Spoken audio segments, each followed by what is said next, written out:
happened on a night that I was the designated driver among my group of friends after a party. My friends were Michael, Eddie, and Daniela.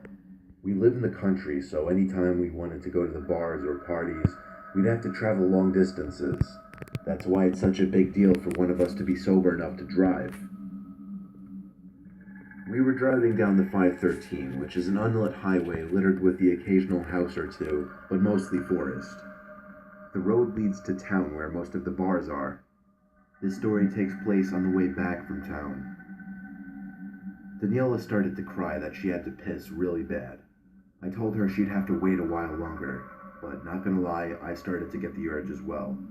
That mixed with the fact that Daniela was now screaming in her drunken fit, I figured why not pull over to the side of the road and just piss somewhere in the woods. Daniela got out first and disappeared into the crops on one side. Just because I'm the type of person who can't have people watching me piss. I finished first and got back in the car. Eddie and Michael were singing to the roaring rap music playing on the radio, while I pretty much just sat there in silence, growing impatient. My two drunk friends didn't seem to find anything strange about the fact that Daniela had now been gone for 5 minutes, so I got back out to call her name.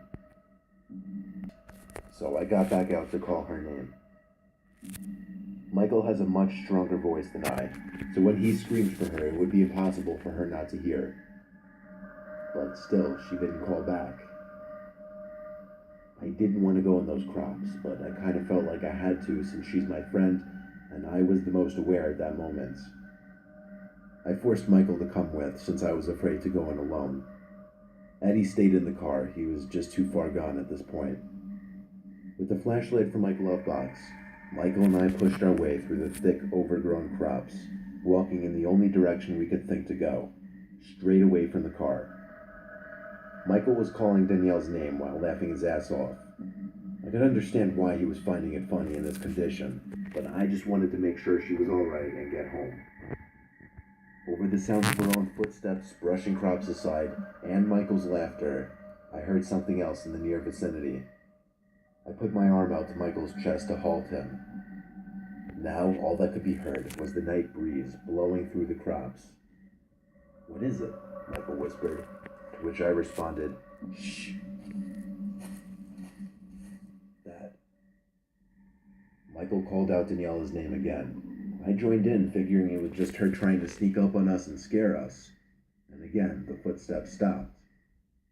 So we walked a little deeper into the crops. That's when we came to a narrow clearing stretch. I don't know much about crops and farming or anything, but it seemed to be some little stretch for people to walk through. It was probably the width of 2 people, just enough to walk through. I looked to my left, as far down as the light would let me see, and then to the right. I could hear 3 footsteps, and then a couple crops pushed outward into the opening, as somebody stepped into view.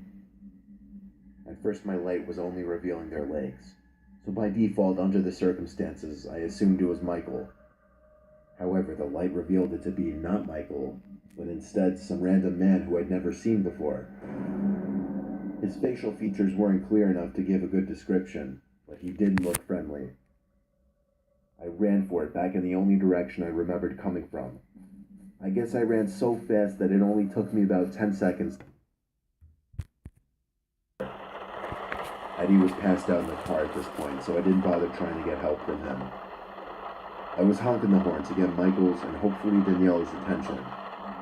The sight of that man just disturbed me. I don't know if he owned this land or not.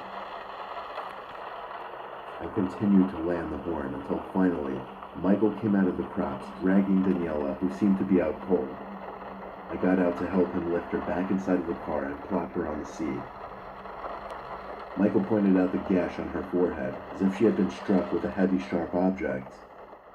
Michael seemed to be sobering up pretty quickly due to the situation.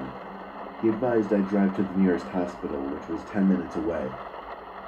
The drive there was not fun. It was full of panic and yelling. We brought Daniela in to have her wound treated as soon as possible. It was only then that Michael explains to the nurses, not me, that he saw some guy dragging her collapsed, unconscious body before fleeing deeper into the crops after noticing him. He never mentioned that in the car, and it made perfect sense now. That man in the crops with us that night did this. Daniela was awake after she got all stitched up, and she had no recollection of the entire night, from the moment we stepped into the party to the moment she got struck in the head.